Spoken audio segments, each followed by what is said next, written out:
Mga kapatid, alam nyo, pagdating dyan sa payag ka ba na maging good friends pa rin ang jowa mo at yung ex niya? Ako, naniniwala ako depende sa kanilang hiwalayan o depende sa naging papel nung ex niya doon sa relationship ninyo.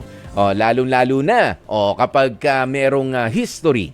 Depende yan sa history na halimbawa kayo ay magjowa na, biglang pumagit na yung ex na yun para agawin yung jowa mo noon, medyo mahirap i-reconcile yan basta-basta. Ganun yan. Pero kung ex-jowa na wala ka namang kinalaman nung panahon na magkakilala sila, talagang naunang magkakilala at magkaibigan pa at that, let's cut them some slack, ika nga.